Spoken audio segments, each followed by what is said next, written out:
Welcome back. Big Time Auto Racing episode 45, and this is going to be an exciting episode. Brandon, fresh off a top 5 at Tri-County, and that damn feels good, I know. So I'll just basically let you take it from here, man. It's been a little while since you've been in the top 5. I know we talked a little bit about it, so let's start this show off on a good note. Yeah, man, it had been about 4 years exactly to the day of Saturday night's race. Since I had a car store top 5, I'd finished 6th, 7th, finished all around top 5, but it had been since Florence 2021 car store race. I finished 2nd to Caden Honeycutt, and that was the last time I'd had a tour top 5. So big relief. Had a damn good race car, and just me and you talk about it every week, dude. To run up front in this series is extremely tough. To run top 10, I mean, let's be honest, is tough.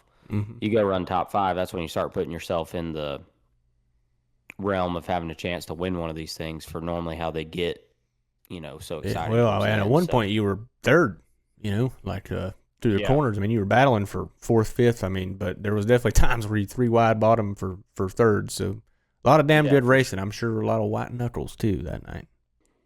Yeah, it was, man, because, in typical Tri-County fashion, I mean, from the drop of the rag, she was widened out pretty quick. So, I mean, there was cars in every groove and plenty of action, plenty of chaos, which I know we'll get to. But, yeah, man, just really proud of everybody at Carroll Speed Shop. And, I've been working hard myself, too, and so have those guys. We've been bringing fast cars to the racetrack and just haven't been able to put a full race together.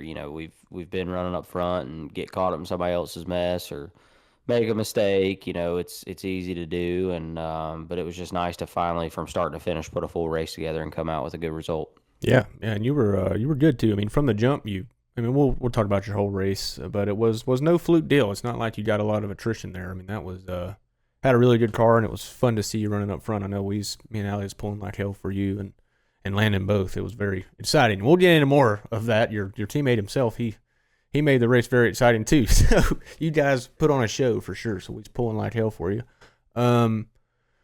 But before we got Wilkesboro coming up. We got a test day this weekend, Saturday. I'll be testing my car, so I'll be back in the driver's seat. I'm officially racing the next Cars Tour race, so that's good to have on the agenda. And then, so we'll preview that later in the episode. We'll talk more about the Tri-County race. Obviously, there's a ton to break down. We had Connor Hall and Landon Lewis. Connor threw him a shot late and sent him out of the groove and made the championship points a lot closer for the lead. It's a 12-point gap now. And then Landon Huffman and Chad McCumbee tangled for the race lead. Landon S. Huffman had a crazy run up top and almost won the race up there. And then Jared Fryar proved me right as I picked him last week. And I didn't think I was looking too good when I seen where he qualified. So speaking of that, practice day, Brandon, what were you thinking on practice day? Was there more cars than on the entry list? I guess that's my first question. And, did some guys go home? And then my second question is, who was the fast guys on practice day? Like, who was a threat immediately? Yeah, so I can't remember because I've also seen even stuff on social media where it was showing, but there was either 30 or 31 late model stocks, and there was either 20 or 21 pro cars. So, okay. I know that may sound confusing, but just because, I know everybody was asking, and including myself, but to my knowledge, nobody went home. Yeah. Everybody started the race. So even if there was on practice day, there ended up only being 30 that took time on Saturday. But practice day, man, right off the rip, we ourselves were pretty damn good. I was a little surprised, just because, like I previously talked on our last episode, I have struggled a little bit at Tri-County since the repave.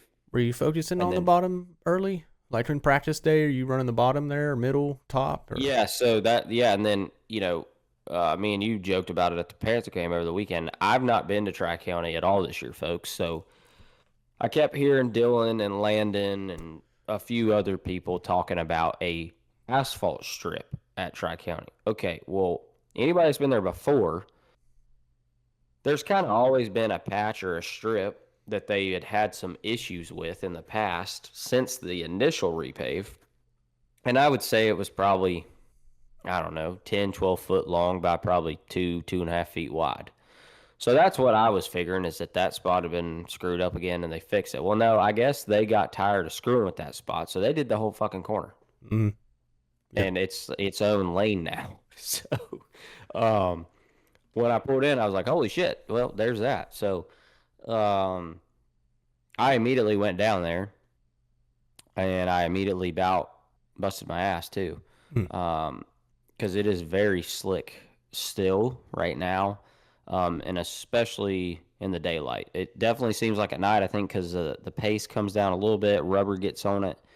Depending on how you hit it, as long as you kind of get on and off of it, it can definitely be your friend. It was definitely my friend all night because I didn't run anywhere else.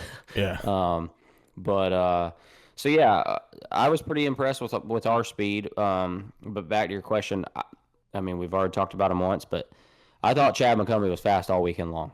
I mean, he was towards the top of the charts all day Friday. Ended up qualifying on the pole on Saturday, and then obviously we'll get into what happened in the race. But he was really quick. I hope I don't botch the kid's name, but I think it's Aiden King. King, Yeah, is that right? Yeah, he was fast in the 7 Piercy car. He was quick. Somebody else was up there towards the... Landon actually topped one of the practices too, didn't he? Yeah, I think, and then that's the other thing, folks. We have finally... Well, I say finally, it's going to be short-lived because that's not going to be the situation when we go to Wilkesboro, unfortunately. But we've kind of went back to old school Cars Tour practice day, which I like the best, where you show up and it's about 5 hours of testing to where it gives you time.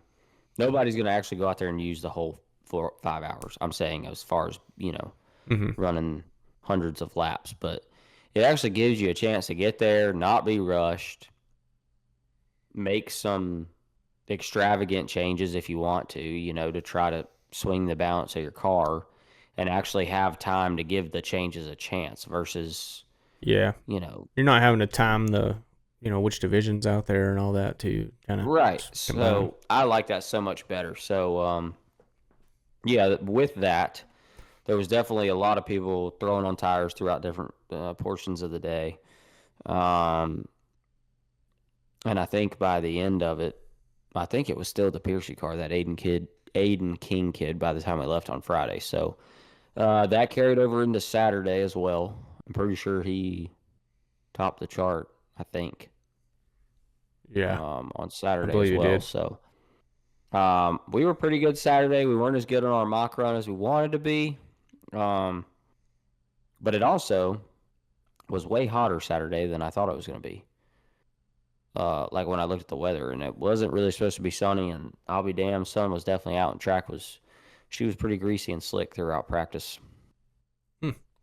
Yeah, so practice, and we get into qualifying, and it's another one of the tight fields at Tri-County, right? I mean, I think before, or the last episode, I said I thought Thomas Bean would qualify good, and I believe he did. He qualified top 6. Top 5. I remember saying he'd probably be up there in the front, and he did, because he usually does qualify pretty well there. You were 11th, right? Yep. You qualified 11th. Your teammate Landon was right behind you in 12th, and I bring that up because Chad started on the pole, and their melee they had later in the race, obviously, comes to fruition. But Jared Fryar, the eventual winner, qualified 22nd, am I right, or 21st? In the 20s. Qualified 18th. I think Landon S. That's right. Qualified 22nd. Yeah, that's what I kept hearing was Landon S. was 22nd. But anyway, I think the furthest back car that has ever won a race at Tri-County, if I remember correctly, was 7th place, I believe. I heard on the broadcast. I heard Blake say. So, I kind of wrote everybody off that was outside of the top, 15, really. Jared Fryar obviously being there, you can't really ever count that out, but with the year he's having. But getting going, the race obviously started off, pretty wild, but nothing out of control. I don't remember who got into Doug's left rear. It might have been Minnie. But he cut a left rear. I never I never saw who got into him, but I damn sure saw him having the Yeah. left rear issue, and we cleared him right before that thing took off for the fence. So. Yeah, so the left rear went down on Doug's car. He actually got in the fence pretty hard going into 3, and the caution comes out. I don't know how much damage he had there, but obviously quite a bit. Ensuing caution was Chase Burrow and Ronnie Bassett's little incident. Now, you had pretty much a front row view for that, and from what we could see, and Ronnie kind of was out of character, some would say, for getting out of his car mad and yelling at Chase, but obviously he's pissed off and didn't do anything out of control or nothing, just yelled at Chase a little bit. But anyways, what it looked like happened is Chase either got loose or just got into Ronnie off of 2, and Chase at the time was a little ahead of him, or maybe even Ronnie got loose from that contact and kind of got in his right rear. Chase knocked the shit out of the wall, about the same place I did when I knocked the plug wires out of it. And they come to rest, and Ronnie nosed her right up on the bumper as he was getting out of his car. So I stood up, I got out of the seat for sure, out of the recliner, and I was like, oh shit, he's real mad. Something's going on here. Don't usually see him too mad. Something might happen. And I'll tell you what, it would have been a pretty good even match, because I believe Chase is going to hold his own in that situation. And it looked like at first he didn't know what happened. Like, he was just like, damn, what the hell are you mad at? Hang on, let me get out of the car. And then he got out, and he's like, quit yelling at me. So it was kind of I don't know if those guys are friends or whatever, but obviously they have some respect for each other, or they wouldn't have, that cooler heads prevailed there. Not sure who's to blame there. I would imagine Ronnie thinks it's Chase's fault, and Chase thinks it's Ronnie's fault. So we'll just leave that up in the air for you guys. I mean, it's early in the race. You hate to see that happen early, because those are two guys that have a chance to probably win it, especially the way that race goes. So, yeah, it sucks to see that. I don't necessarily have an opinion on whose fault it was. I mean, but kind of just looked like a racing deal. Like I said, really early. I mean, you had a front row view for that. Brandon, what do you remember about it? I had just cleared those guys. Okay, that's right. It was behind me. I had a front row seat for the after. Okay, well. Yeah. And I was like, oh, shit. Yeah. Ronnie, a little bit out of character, I'd say. I saw Corey Latham's post. Like, damn, I've never seen Ronnie mad before. But I don't know. I wouldn't say that. I've definitely seen Ronnie pissed off after a race or something. But yeah. Yeah, I think just for those guys, I mean, because it was a pretty damn good lick for both of them. Oh, yeah. Yeah, big time. And you hate to see that for anybody. Obviously, we all know what we had coming up, which is guys more than likely wanting to, and I'm not saying that those guys were or still cannot go, but like Dylon has talked, that we'll talk about later in the episode, the Wilkesboro Cars Tour test this upcoming weekend. But it's that time of year where nobody really wants to be tearing cars up, because you got so many big races coming up. It's big race season is what I always like to call it. Yeah. And so I mean, like even the race Saturday night, that was one of the Cars Tour 10,000 to win races. So you got that. I'm not sure if Wilkesboro is, but I feel like that is. Seems like it would be. And obviously it's championship night. Yeah. And then of course you've got the Sobo race that the Burtons are putting on, obviously South Carolina 400, and then Thanksgiving Classic. So it's getting to that point of the year where guys are having hopes and ambitions of wanting to go run those big races, and tearing up a car is definitely not going to make that any easier. Yeah, and those guys are definitely both bounty hunters, so you'll see them at those bigger events and stuff a lot of the time. So like you said, that's a shitty deal for them, but hopefully nothing too terrible. I mean, I haven't really checked in on the damage report or anything from either of those guys, but, wasn't good. But I don't know. I mean, Chase's looked like they came out better than some, I will say that. Yeah, Chase's kind of seemed like a clip kind of hit, but, maybe the angle helped it out there. I don't know.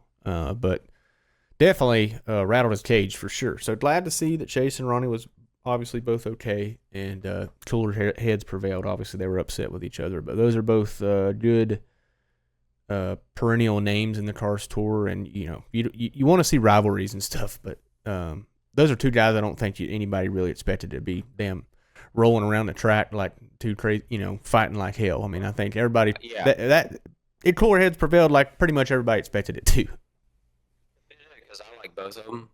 I mean, the Barrows are great people.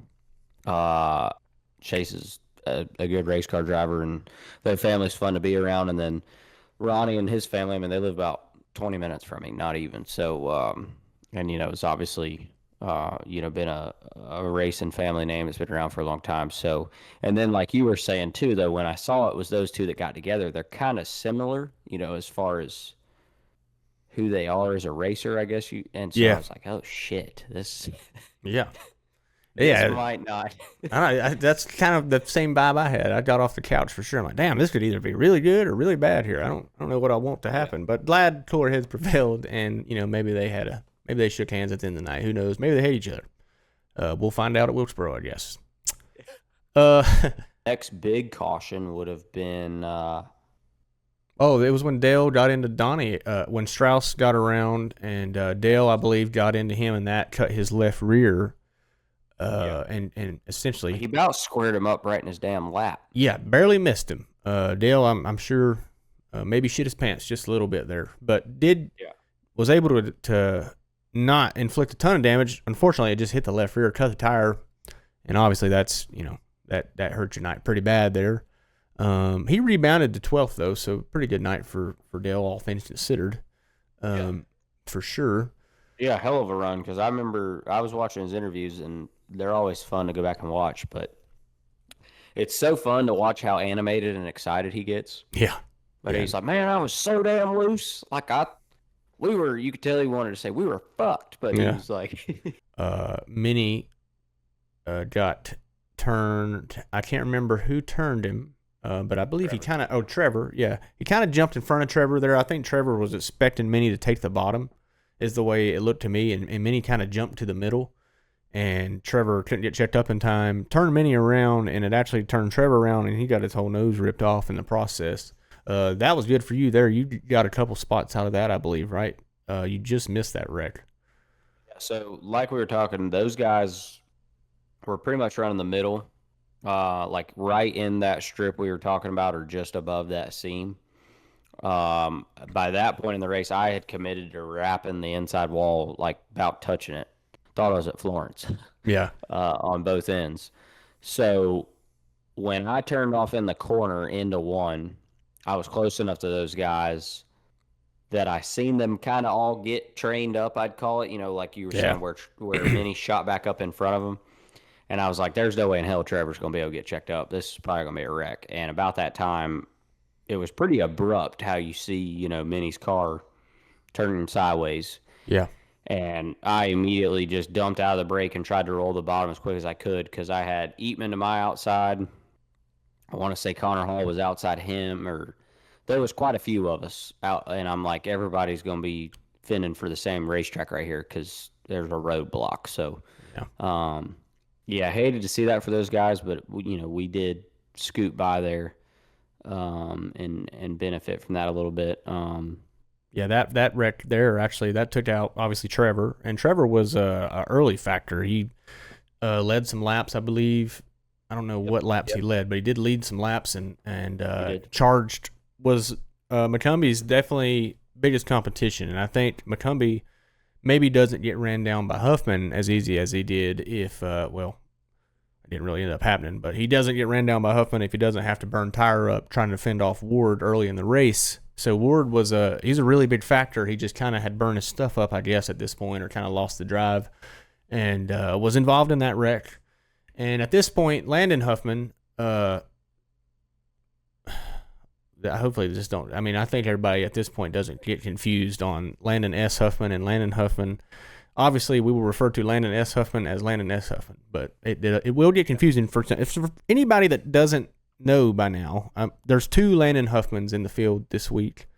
One is the son of Robert, the one that is probably a little more well-known in my community, and then the other one is Landon S. Huffman, the son of Shane Huffman, the current crew chief for Pinnacle. PRG. Somewhere. So, no relation, same name, same racing area. So, just catch everybody up there. But anyway, Landon Huffman, was the best car on the bottom, I would say, and running lower than anybody. And Landon S. Huffman was the best car on the top, running higher than everybody. It seemed like for the better part of the race. And Landon Huffman runs there weekly, so he has a pretty good feel of the racetrack, and he ran down before the Mini and Trevor Ward wreck. He had ran those guys down, got around them, and really he was really good on restarts. I mean, he was really good on the bottom against the fence on restarts and could make a lot of hay there. And I would say a lot of his passing happened around the restarts, wouldn't you? Or damn close to it within the first couple laps. He shot out a damn cannon on the start because, I mean, he was outside of me, and the 7 was struggling there early. I ended up taking him 3 wide bottom, trying to kind of get rid of him. Okay. And but Landon, where I'm going with that is Landon, in my opinion, kind of cleaned off the top before anybody else. Okay. I didn't even know that. Because when I looked up when we had that first caution, I mean, it was like fucking 6th. Yeah. And I mean, it was like 8 laps, 10 laps or something, you know, like it wasn't. So proves the point that he had a really good short run car. And could definitely I mean, fire off strong. It just seems like everybody on restarts runs the middle and then the middle top the first couple laps. Landon was able to put his hand on the inside fence and hold the fence to keep his car on the bottom. Like he was completely on the bottom of the track. So, and it worked for him. And, you know, you kind of wonder if that was going to wear his tire or his right front out more than everybody else. Kind of thought he was going to lose a lot of that. Didn't know how it was going to shape out. Turns out seemed like he probably lost a little bit on the way things ended up, but for the most part ended up running down McCumbee with 35 to go, and they had got side by side a few times, and I don't think he ended up leading the lap, but he obviously challenged the position for a while. Not sure how many laps they actually were, you know, essentially door to door. Race monitor does show that he led 1 lap. Okay. And I think the next lap was So with 35 to go, going into 1, Landon gets loose on entry and climbs up Chad's left rear and ends up, which you guys probably all seen it, just kind of resting on the hood. Ended Chad's night. Chad got out, went to the window, kind of yelled at Landon for a minute, and again, cooler heads prevailed. Landon goes back to the rear, ends up finishing 6th, but obviously the whole race has changed by that point because the 2 fastest cars there are no longer, actually 3 fastest cars there are out of it at this point, essentially. Landon's not really out of it, but at this point he's back at the rear of the field. So who does that leave it to is Jared Fryar, who I believe is the reason Landon was trying to pass Chad so damn hard and get around him and go, because he's worried about the 14 car being fast as well. So because Jared was kind of on the same pace as Landon. He started further back. He was good on the bottom. He was good on the top. He could pat, you know, I've seen him make a lot of charges on restarts, but Jared's one of those guys that's really patient. He doesn't ever overcharge when he doesn't need to. He makes the right decision, it seems like, almost every damn time he's out there. So you don't see a lot of mistakes from Jared Fryar, especially timing and when he charges and when he goes to push. So he put on a show, man, put on a masterclass. Landon S. Huffman, though, put on a show too, and he chose the top. And he was running the top probably harder than anyone there at the end, and just, I believe, burned his tires off, obviously, doing it, and ends up getting into the fence and kind of probably kills the right front for the last few laps, but absolutely put on a show with the Hauser bunch. That was, cool to see. Landon's not well, I guess he is a full-time guy, or pretty much. He's a most of the time guy, right? He's ran a majority of them, yeah. He's not ran all of them, but he's ran the majority. So he's a most of the time guy, but still a good run for a family team there. And he absolutely put on a clinic up top, and it was pretty damn badass to watch. I've never, I've seen people run the top up there, but usually their tires are done within, no, they don't hang on as long as they did. And I'm sure he's probably beating himself up a little bit about getting in the fence. Or maybe wishing he could have tried something different or whatever. But, man, that was so cool to watch. They put on a really good show. Jared obviously comes home with the win. Proved me right. But with 5 to go, it was looking like Landon was going to hold him off. I mean, honestly, I thought that Jared was going to have to fence him. And he didn't. Yeah.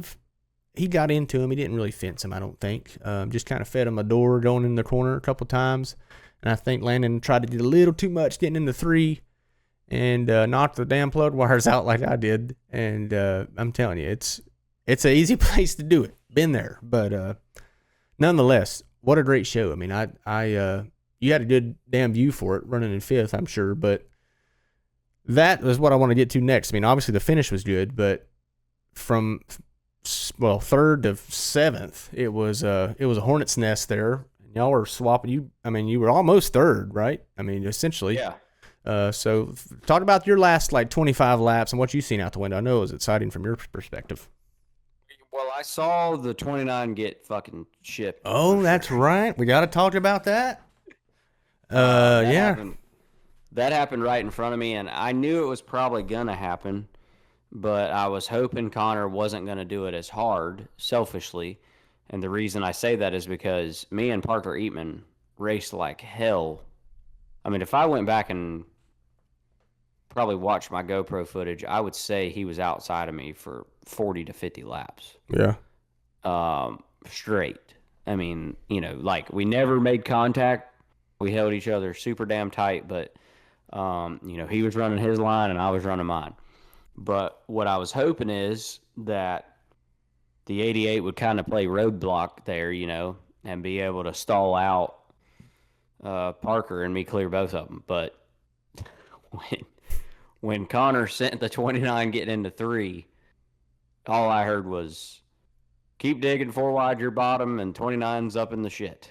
So, and then next thing you know, we come, fanned out off there, and Connor's rim riding, Eatman's on his quarter panel, and I'm on Eatman's quarter panel. So, which was kind of the status quo throughout the field all night. Yeah.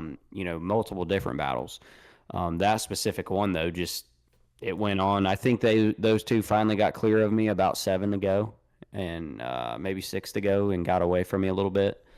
But it was super fun racing with those guys, man. And I was glad. Yes, we had a couple wrecks, but I still think any fan that was there in attendance or watching on Flow Saturday night can't say they were bored. I mean, it was still a damn good race. It wasn't. Oh yeah. I hate seeing the wrecks that we seen, but I don't think you can necessarily deem it a wreck fest. No. It's kind of a byproduct of what that place produces, but it still produces badass races. There wasn't a lot of people pissed off saying, little shitter kids, they suck. Tired of them racing. It was just, people pissed because their driver didn't win. That was more of the arguments. So that was cool to see, like you said. I would like to touch a little more on Landon and Connor because that was a big deal. I mean, most people that listen to this probably realize what happened there, but what was happening is going into that corner, I think Connor was probably 22 points out of the championship lead. Coming out of that corner, he was 12 points out of the championship lead. So that's exactly what he was doing. It was looking like he was going to be more than that, potentially leading the damn championship. Yeah, he got really close to getting into the gate there. So yeah, that would have been ugly. But he saved it. And also, Landon had another very close call. He almost went right through Landon Huffman whenever Landon was sitting on top of Chad. He just missed that one. He all but hit that. So he just got away. I'm sure he almost went off my right front twice. Oh yeah, couple of big bumps there. The cool part about it just adds drama to the championship. I mean, I don't. Yeah. And then also we have that little scat, but also Connor's interview afterwards I thought was kind of mischievous. Like he had a little bit of a, they asked him like, man, what happened there? Or how was the race? He's like, I just had to do what I had to do, and he's kind of smiling. Well, so I liked it. I think it's 2 cool. years in a row now, if I remember right, didn't Butterbean go into Wilkesboro Championship night last year +7 ahead of Connor? Does that sound about right? Yeah, I'd say so. Somewhere close to that. I'm pretty sure it was +7. Yeah. Going in. So now for back-to-back years, I mean, you've got, yes, of course, something has to happen, but anything can and will happen. Oh, yeah. But 12 points is definitely attainable and doable. Yeah. Especially in a car store field at North Wilkesboro for anybody who has watched any of the previous racing. We've had some big ones. Like it almost. This is like finishing. This is like finishing the season at Daytona or whatever. Yeah, that's what I was gonna say. Yeah, I mean, I feel like it. I mean, literally, like it feels like we're plate racing. Yeah, I mean, anything could happen. 12 points. What is that as a position difference? What would that be?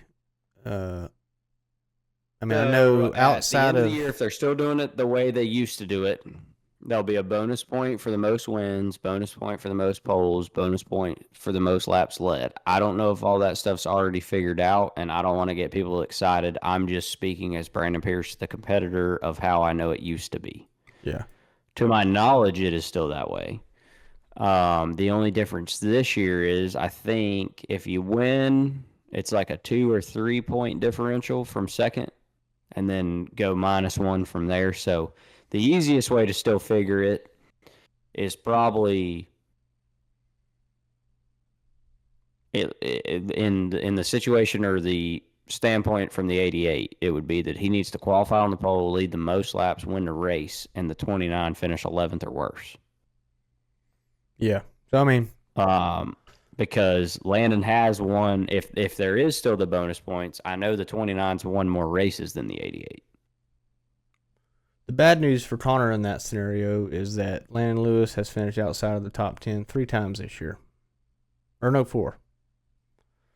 So 4 times out of the what is that, 15 races so far? Correct. But he also won Wilkesboro back in May by like 10 seconds. Yep, he won Ace, he won Wilkesboro, he won Anderson, and he won Florence. So that is your current championship leader. Connor this year has just one or two wins early in the season. Started the year off first, second, first, and then just kind of skipped down. Went 18th, 11th, 10th. Worked his way back up, had a 7th and second place, then 12th, 14th, 5th, 2nd, and then 18th at South Boston. Obviously was the big detrimental kind of gap difference, especially after Landon Lewis was able to rebound to 4th place that night. So it was a big shakeup in the points. Cade Brown sits 20. Let's see, or 25. What does he have? 475. Quick math. Yeah, I think they 30 posted it today, and he's like 34 back. 34 out, I Yeah. think. 34 back. So that one would take a damn near miracle to win a championship, but mathematically that's possible, right? Mathematically, it is possible. Okay. Or, yeah, I think if the 29, yeah, I mean, Yeah. So, I mean, more than to my likely. knowledge, it is mathematically possible. Unlikely, but possible. So chances are you're going to see Landon Lewis, Connor Hall, duel at North Wilkesboro coming up. But can't forget our Tri-County ratings. Now, Tri-County throughout the years have had good scores. Tri-County both times has been in the 7s, it looks like. I don't see the first season. But anyway, 6.8 in season 1. Season 2 got up to a 7.3. So we'll see what it has this time. On the rating scale, we've got fun factor, track atmosphere, facilities, bathrooms and concessions, and the surrounding area.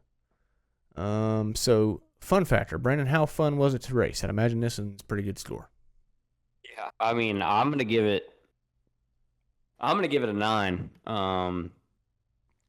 Like I said, that new asphalt strip, she seems to be just fine to me, and obviously, like Dylon and I have talked about Wilkesboro or anywhere else you talk about that has new asphalt, it'll wear, But Tri-County still Tri-County. I saw plenty of 3 at times 4 wide racing. Oh yeah. On Saturday night, and so I don't see how you could score it much less than that. If as a fan or a competitor that wasn't fun to you, even if your car was a little off, but actually being able to race people and not have to pound them out of the way, Yeah. then you probably should just go on to something else. Yeah, for sure. All right, track atmosphere. How was the fan turnout, the events, promotions, trackside, all that? Another good track for that. Yeah, so anybody that watches Dylon and I, if you've got trackside parking, that's going to automatically already up your score.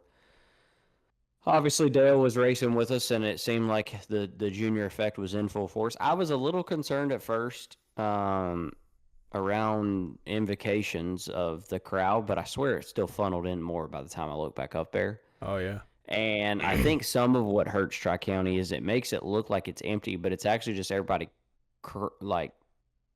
kind of cramming into the top because the bottom it's one of those places. Yeah, you can't see. See. Yeah. So I think people are like, oh damn, there's 4 to 6 rows of grandstands empty. Well, yeah, because you can't damn see. Yeah, I mean, about the only thing you see is the roof as they go by on the front stretch. There's people here that could put asses in that seat, but they're not going to see nothing. So, great crowd, I thought. Advertising was good. Saw stuff, driving in through town to the racetrack. So, yeah, I'm going to give that an 8. All right, 8. On atmosphere, how about the facilities, the lighting, the infrastructure, the eye appeal, infield elbow room, spotter stands, all that good stuff, tech building? Yeah, Tri-County, I mean, obviously it's been one of these places over the last couple of years. The Higgins family and everybody's put a lot of work into. Pit Road is actually pretty roomy. I mean, sometimes it can get tight, but I swear this car show race, man, like I've always remembered in the past it being a little bit of a pain in the ass and like having to pull forward and back out and all that, but like they did a great job. I didn't have any issues on pit road. Traffic flow was great. Lighting was good. Like I said, they make you feel like you want to be there. It's clean. Yeah. So I'm gonna give that an 8 as well. All right. And bathrooms and concessions. So Tri-County, I know, is, they've had some somewhat upgraded bathrooms. I can speak from experience of being there. I know this is one of the places that the high and proud will shuffle their way to the left side of the trough because you're open view there. It's you walk in and first thing you're met with is the trough. And if a man is standing on the left side of the trough, there's nothing to block, and if you happen to maybe not be maintaining complete eye contact with someone. You may be kind of just looking down a little bit like one typically does to keep the sun out of their eyes. You may walk in, peek a corner, and you see what is, what you don't want to see. And sometimes you've got to be that guy to go on the left side of the piss trough at Tri-County. And if you are that guy, I salute you. Here's to you. And if you are that guy and you caddy corner yourself to the right, that sucks. I mean, you kind of, I don't know, you're kind of shuffle your way to the right side. If you're on the left side of the trough there, I mean, you got to be high and proud, evidently, because Jesus Christ, it's a full view. But outside of that, really nice bathroom. I mean, ain't nothing wrong with it, I guess. What did you feel about it? I mean, it's like you said, it's a trough, but it's cleaner than most we go, or cleaner than some we go to, and then I didn't eat anything at their concession, but damn, dude, I will tell you this much. I saw the line over there, and by line, I mean the amount of people that kept going over there. They're never, like, they must have great service because they turn you in and out. Yeah. It seems like they've got a really good selection of stuff. Pretty sure I saw ices at one point, which is great, although I think Buddy Scoops probably hurt him there a little bit. Oh, yeah. Good old the Bassets with Buddy Scoops. But, yeah, man. So, based off of all that, I'm going to be fair just because I didn't try any of the concessions. But like I said, concession food good there? I don't know if I've ate it a whole lot, honestly. I think I've had a couple hot dogs there, but I can't really speak on it from this past time. I would just give it a even kill, I guess. Definitely doesn't seem to be bad. But I'll give it a 7 just because, like I said, I mean, I did see what they had. Saw a lot of people over there. I think a couple people on my team get a few things, and nobody had anything bad to say. Yeah. So can't beat that. That's always promising to see, for certain. Or here's a question that this one is one that could always bump it up or down. Was it open on Friday? Yes. Okay, see, that's a solid 7 then. Solid 7 open on Friday. And I will say this because I was going to the bathroom at the end of the night when we were in tech. They obviously, back to the icy is what I'm getting at. They didn't want to waste it, so they put them in styrofoam cups and set them out for free. Nice. That's the way to do it. So I think that's pretty cool. You pour some vodka in a few of them and take them with you. If I had some, I would.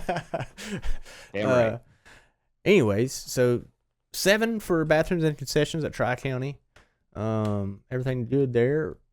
The only this one usually a little bit on the downside is the surrounding area. Now we've added some help to this score, and that's if if the surrounding area isn't that great, we base it more on the time you were able to have. If they made it available to have a good time at the racetrack, or if there was maybe a meeting spot with a lot of the cars tour in the area and they all partied there or something, we'll give that a pass and not give it a terrible rating. Some tracks you just can't get around it; it sucks to go to. But some tracks are okay. Yeah, for us on Friday, Blake, which is one of Landon's friends and contributors, it was his 40th birthday, so he had his camper there. So we went up there and had a couple of post-practice beers and had, some socializing with people, and that was fun. And then I also knew a couple of people up there that were camping, some fans and stuff. So got to hang out with them a little bit Friday, and then after on Saturday as well. So yeah, I mean, and I will say this, it was cool to see the camping turnout, and it was cool to see the way Tri-County did it. I know you're familiar with like the gate right there, like the chain link fence. So they backed them in right there. Nice. It kind of made it look. It kind of gave the like trackside parking a tiered look, I guess, if that makes sense. Mm-hmm. And I thought that was kind of cool. So, but like you said, there is not a ton to do in Granite Falls / Hudson. There is an Ingles, and there is 2 barbecue restaurants. I've had one of them, and it's pretty badass. But so to be fair, I'll give it a 7. All right. Let's do some quick math. All right. So final score, Tri-County 2025 edition is a 7.8. So a good score for Tri-County. Gets them close to the 8s. They've obviously always been, a really nice racetrack, and they've put a lot of effort into it these last few years, and it keeps kind of soaring and going above and beyond kind of expectations of where I think anybody thought it was going to be, 5 years ago for sure. So, right. That repave job, the updates to the repave, I think was cool that they corrected what they thought. Well, I guess the paving company kind of screwed them or something, and they ended up getting it fixed. And so that worked out good. And, the track is in really good shape. It holds it holds true. It has a lot of racing lines. It's got a lot of room. So a solid 7.8 for Tri-County. I'd say that puts it up there near the top this season. Before we get to North Wilkesboro's full race preview, we got a test coming up this Saturday, and that'll be a good little. I haven't really looked at the schedule for that yet. Is it going to be similar to a regular practice day, or I don't even know? I think it's just haulers can get there at 9 and practice is 12 to 5 is what I understand. Yeah. All right. Well, so yeah, that'll be nice. Just kind of go testing too. Anytime you can go make laps at Wilkesboro, it's nice. I always say that. So that'll be exciting. I'm excited to get back out there for sure. Probably take a little bit of, got to knock the dust off.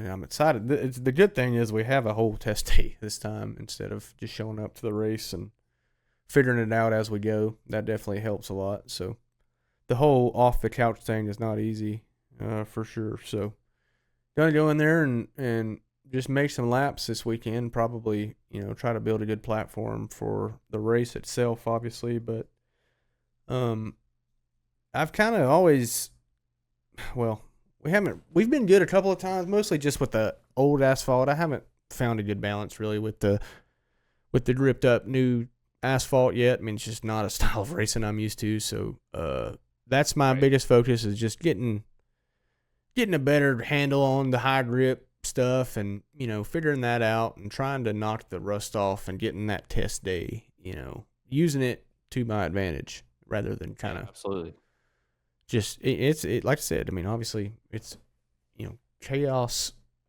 is all practice is in the car store at Wilkesboro. There's just a lot of stuff going on, and it's a long trek back to your garage, and it's tough to do off the couch, obviously. And I'm not going to say that again, but anyways, after that, we'll have a week of preparing and getting ready for the race. And that Thursday, we got a little car show, like we said last week, at the Crossroads Harley Davidson. We'll post some more details about that eventually, I'm assuming, Brandon. But we'll have that coming up.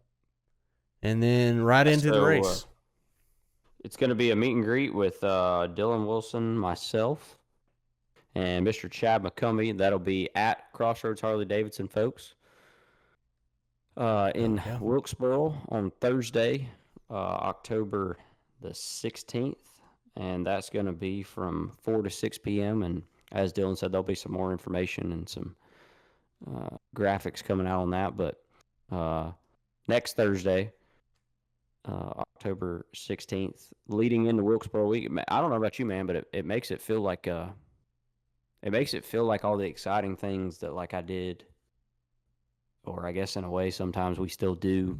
This would kind of fall in line with that, but you know, like when stuff comes to Charlotte or something or Wilkesboro, you know, making a week out of it. Yeah, hell yeah. It's you know, we've had how many races have we had there now? 6 or 5? I think this might make 6 if I think right. Well, whatever it is. I mean, they're all different, and they all have like their own set of unique circumstances.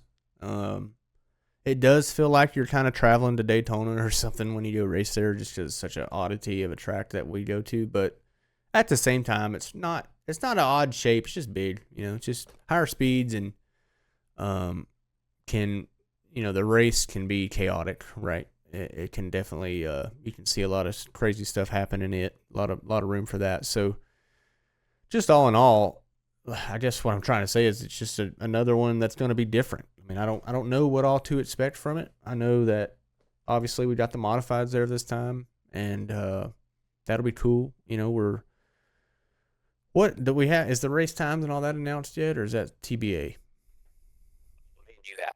Yeah, well, the racing is all TBA, so we'll get to that later. But exciting stuff on the schedule, I think. So I think it'll be I think it's going to be cool. A really neat experience for just the short track, you know, like modified fans and Cars Tour fans just kind of uniting on a Saturday in October. I think it's cool, man. I think there should be more of that going on.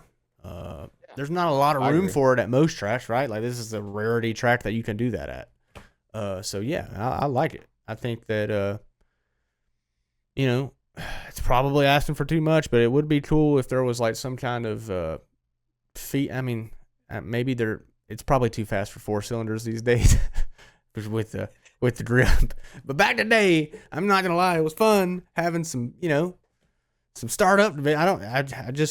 I guess that's probably a little dangerous these days. Probably waiting for it to wear out again or something. But yeah, that's just one of those things. I don't know. I'm just excited for Wilkesboro, obviously, but it's one of those races that you don't know what to expect, but you do know that it's going to be a big one. So that's always exciting. I mean, I do know my goal this time is to just go and try to focus more on just racing and not, so much the event itself. I think that the good thing is that it is starting to feel a little more normal that these races are happening there, and it doesn't feel like some kind of fever dream every time I show up, and I don't have to like try to, oh man, I got to soak in every moment. I got to soak in all this moment and remember it because I don't know if it's going to last or I don't know what's next, Not saying that I'm not going to soak in any moments, but I just kind of feel like I'm going into it with more of a mindset. I'm going there to race, I'm not going to necessarily just make memories and think. I mean, I am, but it's just, I don't know. I'm trying to change my mindset up a little bit. So I'll let you guys know how that fucking works for me. It might absolutely suck. I might be like, that sucks. That's on me, guys. I didn't do it the right way. I got to rein her back. But I don't know, man. Just got to kind of do things differently because like life's getting a little more busy now, man. It's hard to relax and go enjoy stuff all the time. So I'm trying to make sure I do it the right way. I'm not saying there's a right or wrong way to go race there, but it's just unique for me because it's like a whole family ordeal every time I go there, and there's a lot of people in my family that are older, and I want to make memories with them while they're still here. And Wilkesboro that race creates an opportunity for me to do that. And whether I'm prepared as a driver or whatever, I'm always going to take the chance to go race there because of my heritage or history or whatever there. And I don't want to discredit that and act like that, oh man, I don't want to think about it. That's not what I'm saying. I'm just saying that it's just nice to go in there with a little bit less of a load on me and not think that I'm like carrying the whole load of my whole family's legacy every time. You know what I mean? That's kind of like the idea that I, just put way too much pressure on myself. So hopefully this time I can kind of stick to my guns and not make it so hard. I mean, I'm driving my car. I'm with my guys. It's going to be fun. And I'm there to race, there to drive like hell. But in order to make something fun, it's, I want to go drive like hell. And I can't go there and have fun and then drive like hell, right? It's got to be the other way around. So I'm going to try to change things up a little bit this time and see how it goes for me. But not in a negative way. I mean, just like I want to be more focused on just driving the car rather than making a bunch of memories the whole time I'm there. You know what I'm saying? It's a weird thing to explain. I don't know, because most of the time I get on here and we're talking about a Wilkesboro race, and I'll sit there and I gotta think about this, and this time I want to do that. Just don't go with the flow this time. Whatever happens, happens, And we'll see where it goes from there. But obviously, this is one of the bigger races of the year, not only because it's at Wilkesboro, but the championship deal. So the damn Wilkesboro race has a really cool name this year, Brandon. It does. It is going to be the Crossroads Harley-Davidson 125. And I don't know about anybody else, but man, something about some good old hogs in the roaring hills of Wilkesboro, just a couple exits up, and being the title sponsor for championship night just goes together. So I'll be honest with you, I can't wait to hear a few of them roll in myself. And word on the street is there could be a wild chance in hell you see me and Dylan come rolling into the track out. I'd say on two of them. I'll tell you, there's a damn good chance. So it'd be a hell of a way to come into driver intros, that's for sure. What's that one that's real fast that Thunder Road sold? Oh yeah. Now that neither one of us belong on that. That's what I need right there. That now, some of the baddest bikes in the land. I've been there before and filmed some stuff for them. If you guys are Harley Davidson shopping, that's the place to go, obviously. But even if not, we'll be there Thursday night. You can come see if you might want to, join that lifestyle. I might come home with a Harley next Thursday night. Now, if I happen to somehow miraculously win this race, can I get some kind of great deal on a Harley? Oh, yeah. If you win it, I will get a Harley Davidson tattooed on my ass. How about that? And if I win it, I get an unbelievable deal from Crossroads on a Harley. Yeah. There, y'all seen it. Y'all seen it. Y'all seen it here, folks. That's the deal. Brandon wins it, I gotta get a Harley Davidson tattooed on my ass. If I win the Wilkesboro race, I get a damn Harley real cheap. Yeah. On Brandon, I get a Brandon deal. Yeah, there you go. But anyways, still super cool to be the damn title sponsor, obviously. But man, it's a good match because obviously right down the road, it ain't a far drive. We haven't really hit on that. I mean, how far is it from the racetrack? It's roughly 2 exits, but it ends up, because of 421, folks, it ends up being about 12 minutes. Yeah, I mean it ain't so nothing. Literally, check it out on race day. Coming up 421, you just don't get off at the racetrack exit and just keep on going, and you will literally have no choice but to drive right by the Harley shop. So yep, be up there on the left, and highly recommend it. Like we said, we'll be there next Thursday. What is that? The 16th? We said, yeah, 16th, yep. 4 to 6. You can come check it out there. The race itself, there's still, the format and everything is to be announced, but obviously it's 125, so that kind of speaks for itself. But as far as tires and all that, we don't know yet. Years previous, it's been 100-lap races with one set of tires, and this past race there with one set of tires, I believe we've seen blistering, Brandon. We did, but it was also hot as shit. Yeah. So I believe the Cars Tour test that we are having this Saturday may determine some of this, or no, I think that's probably part of it. or maybe just it'll confirm. I think too because they did send out a bulletin about the allowance for the camber on the rear for Yeah. this race. Yeah. So I think they're trying to see if maybe that's enough. I don't think it will be. I don't think it has anything to do with it, to be honest. Yeah. But look, I mean, um, I'm sure I'm not the only one that thinks this, and we won't get too long-winded on it. But I even heard a couple modified guys say it last week. Like, dude, I wish they did weekly racing, or at least a couple at Wilkesboro. You know, like, I know it would be hard to do weekly racing there.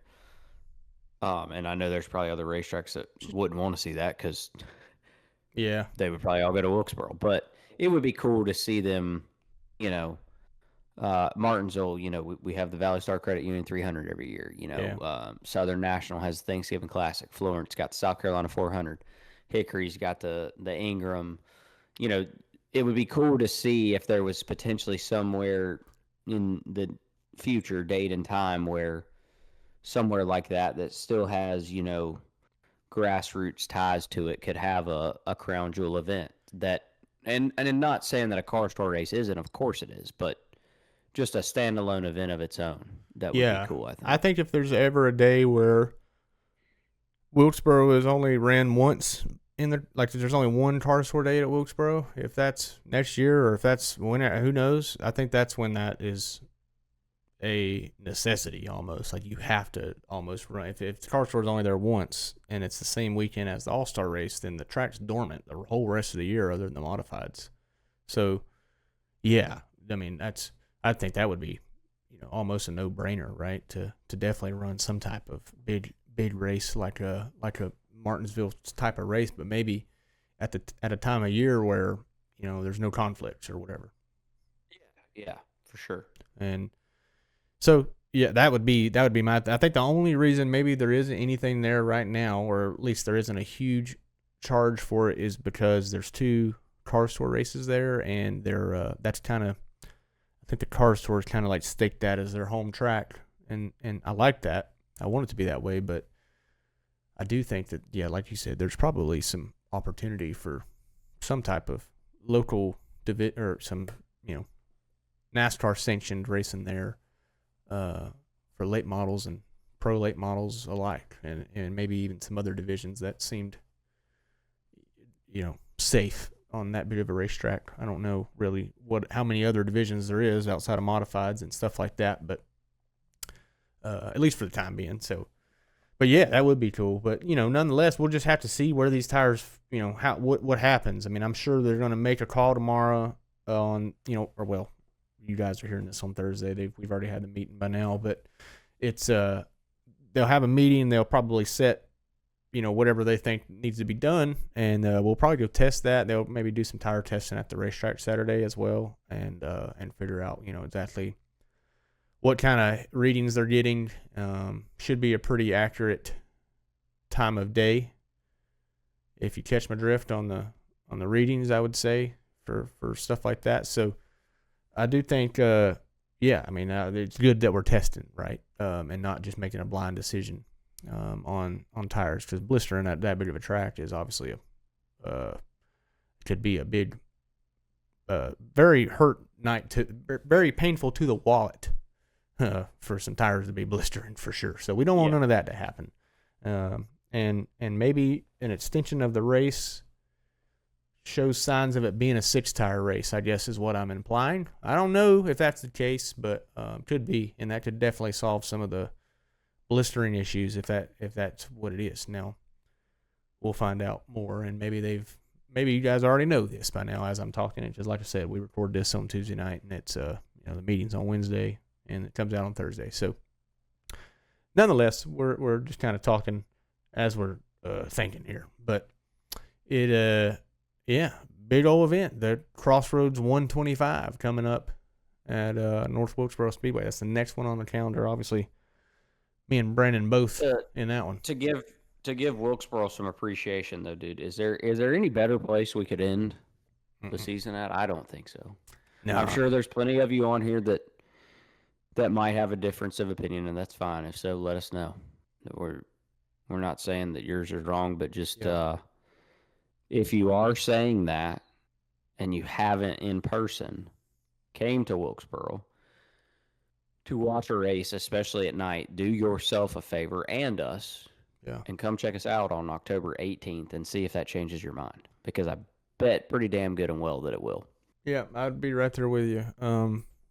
There is, I mean, obviously, the cool thing about Wilkesboro is the temperature is going to be a little bit different this time around. So, last time we were there, the race, it got really wide.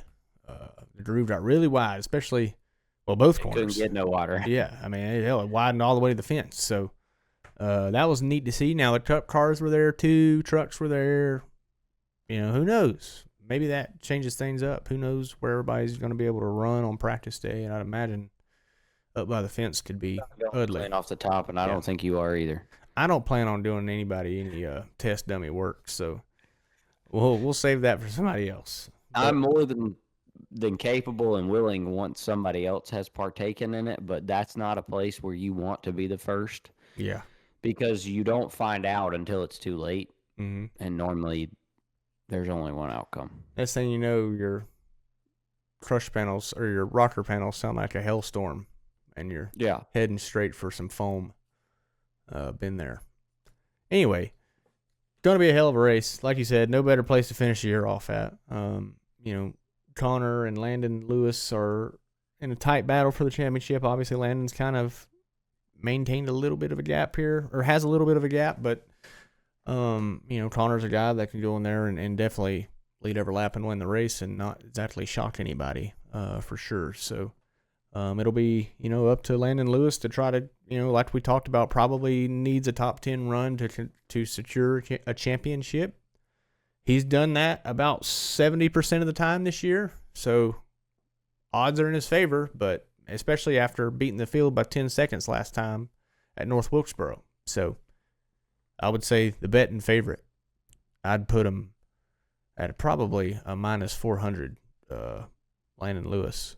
And I'd put Connor at like plus 200, plus 300 or something if I was a betting man. Maybe stronger than that. I mean, it's a pretty good, not great odds for Connor to overdo, just because of how good Landon is at North Wilkesboro.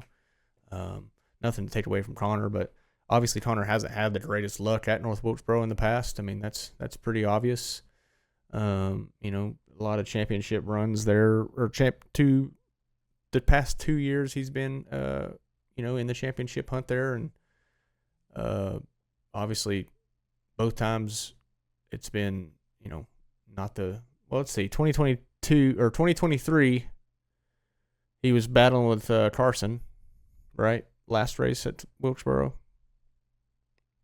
And then 24 last year is with Butterbean. And then now this year, third chance, So maybe he's trying something different this time, and maybe he'll be, like I said, it wouldn't surprise anybody if he just absolutely blew the field away all of a sudden. That car and driver is both capable of doing so, and team. Both of those are. Landon's team as well. I mean, it's Junior Motorsports versus Kevin Harvick Inc. for the championship. So obviously those guys have their shit together, and they're going to be elbows up. All hope, everything's on the table, nuts included. We don't see it, live on damn flow next Saturday night. So, I mean, obviously, it's going to be one of the more exciting ones of the year. But I would say, judging by my betting odds, I mean, my pick was probably going to have to be Landon Lewis this time around. I don't know if he has. I don't know if Connor's going to have the. It's just going to take a damn. It's going to take something big to happen. Do you see something big happening, or do you think Landon prevails? I mean, if we're basing it off the consensus of how all of the previous North Wilkesboro races have went, then I would say yes, something will happen. Mm-hmm. Whether or not it impedes or impacts a championship contender's night, is obviously to be determined. But Connor showed that he's not scared to impede the championship points. Yeah. himself. I mean, I can tell you, yeah. I mean, if we're obviously racing around those guys, it's gonna probably be in your best interest to get the hell out of Dodge pretty quick and get around them, because who the frick knows what's gonna happen. But while we're on this topic, let me ask you this. So I would agree with you. I think it's probably Landon Lewis's championship to lose. And turnabout's fair play, right? You know, if you look at the stats, people could say what they want about him. People could say what they want about both. I mean, both of them have definitely received negative publicity this year, but I don't really care who you are. I mean, same thing happened. I mean, normally if there's a car dominating or having a, it doesn't matter. I mean, I don't care who you are. So that's just what happens with all these keyboard warriors. But anyway, does one of the championship contenders, and by that I mean no disrespect to anybody else, but we're specifically talking about Landon Lewis and Connor Hall, does one of those two win the race next Saturday night, or does somebody else win the race? I'm gonna say I think one of them wins it, and I think that I mean, it's just going to be really hard to beat Landon Lewis just because of how good he was there last time. And then I just think the person that's going to bring their absolute best against him is probably going to be Connor, just based off of how this year's going. But like I said, the record shows Connor hasn't had the greatest results at Wilkesboro. So, I mean, he's got his work cut out for him for sure. But, it's not like it's a very oddity track that just doesn't suit Connor's style. I mean, that's a high grip racetrack with unique corners that kind of fits what Connor Hall does well a lot of times, I think. So he probably just found himself in wrecks at most of the results he's had there, I would imagine. So it just seems like he's got to qualify better for sure. And I think that's the biggest thing for him at Wilkesboro, and that will be the biggest difference. And that will determine if one of these guys obviously win the race. I think Connor's going to have to qualify probably top 4, but I mean, top 10 is absolutely critical just to put yourself above the area of where a big wreck could happen on a restart or whatever. You're just really in the thick of it at Wilkesboro if you're anywhere between, 8th and 30th. I mean, honestly, it's just it's a nest for a few laps. So, I know that's not exactly any super great insight. I mean, that's pretty much what everybody's probably thinking, but it's just one of those deals, man. We'll just see how it plays out. Yeah, for me, I can say as a competitor, being on it, being a part of the series full time, you have yourself, obviously you've watched it all year, and then getting to participate at a place we both love. I just hope for a great race. It's a badass racetrack. We're a badass series. And we got some badass drivers, so I hope we all just go out there, and I feel like this gives us that opportunity, right, to do it. And like the tour had kind of received a little bit of a bad taste in people's mouth after Sobo. Yeah. And then, like I said, though, I mean, yes, the incident happened this past weekend with Landon and Chad, but I mean, I'm not excusing it by any means. I know both of them would have loved a much different outcome. It ruined both of their nights. And I strongly believe that both of them, or between those two, of course, anything can happen, Exhibit A, them getting together, but one of those two was probably the car to beat. Oh, yeah. Fast forward to North Wilkesboro, it's probably going to be a similar situation. So I just hope we all go out there, though, and race hard, but you would hate to see anything out of the realm or out of the ordinary cost either one of them, a legitimate shot. Yeah. At the championship. Right. Yeah. Hopefully it's hopefully there's no. Hopefully both cars run 125 laps, finish the race, no matter what. I think that's the biggest deal. You don't want to see any championship won just because of a wreck or something. But that's part of racing, and it happens. And if that's something that does happen, so be it. Whoever wins is deserving, and that's the cool part about a season-long championship and why playoffs suck, because the two guys that have been the most dominant cars throughout the year are the two guys competing for the championship at the end of the year. And mano a mano. And obviously Landon has a little bit of a gap here, but the reason he has a gap is because his last four finishes are first, fourth, and ninth, and Connor's is fifth, second, 18th, and third. I mean, it's just there's that one bad race is all it takes. And obviously South Boston wasn't a great, wasn't like you said, left a little bit of a bad taste in everybody's mouth, but one of those things that as a series, I think the series is still growing and learning. They're going to have some growing pains, obviously, but what better setup for a championship? I mean, I think it's not that it's taken lightly, but I mean, it's a substantial gap. Like some things are going to happen for Connor Hall to win the championship, but man, it's closer than people really give it credit for. And I know it ain't a 4-car or damn everybody's even playoff like NASCAR is, and you got to pay attention to it that much. But the Cars Tour's great because you have to pay attention all year long to know about all these. You can tune in to the last Cup race of the year, and it tells the whole story of the year. But this is such a deep series, and so much happens throughout the year. Both good and bad. Controversy, good things in good ways, and then controversy kind of in bad ways, and fights and whatever. So it's always a little bittersweet, I guess, coming to the end of a season, but it's also like exciting because it's just the bookend of another great Cars Tour season, and another season where we've seen 15 plus full-time cars, it looks like. I would call it 14 plus for sure. Anyway, but yeah, I mean that's a traveling band right there that puts on a lot of good shows and takes a lot of people to make it all happen. So big shouts out to them. But it ain't over yet, and we're still drivers, so we're still gonna bitch like hell for a little bit. All right, we got one more race, so we ain't giving nobody no flowers yet. But yeah, I'm excited. I mean, I guess I'm a driver again, so I'm a little more excited than I usually am.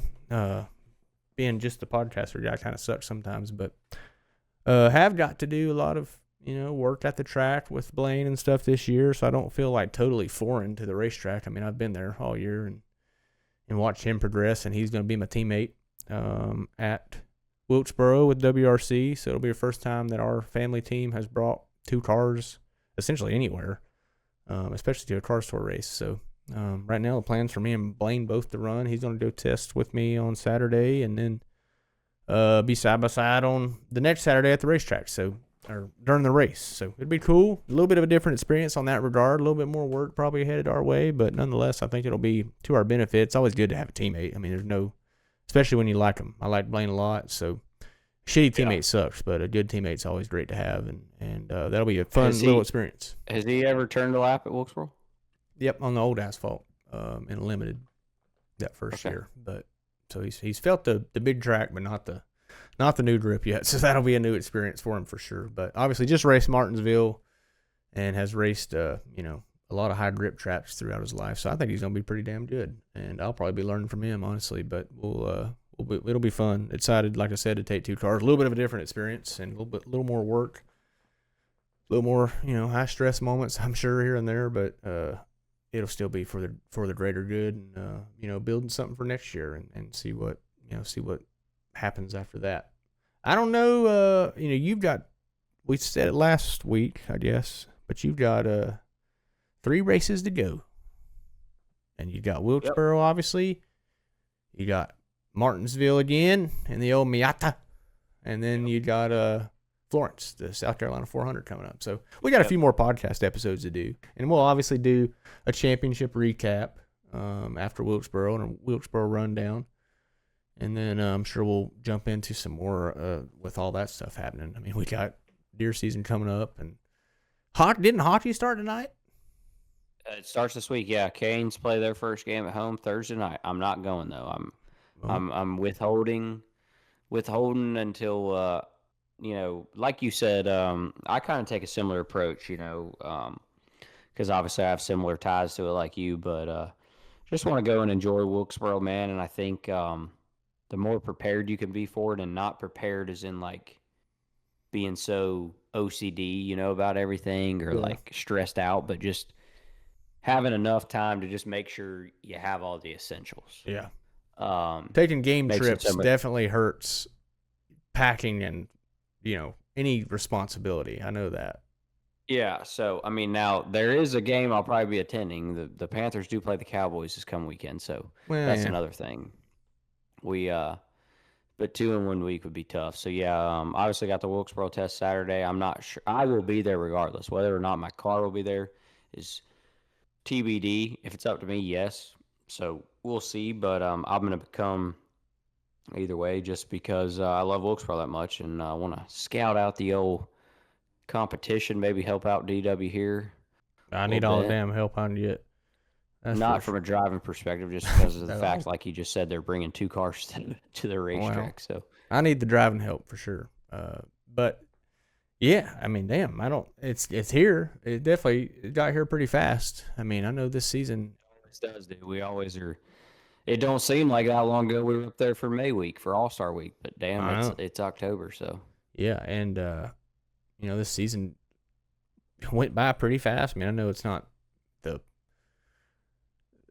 It's easy to say that when I've only ran 2 races and I'm coming up to my 3rd one. You're 15 deep right now and probably sick of it, but it's definitely another good one. And we'll recap on the season more after the championship's over and we have all the answers and we can kind of reflect a little bit more. But just kind of wanted to hit on all that with you guys, obviously, before we got off of here.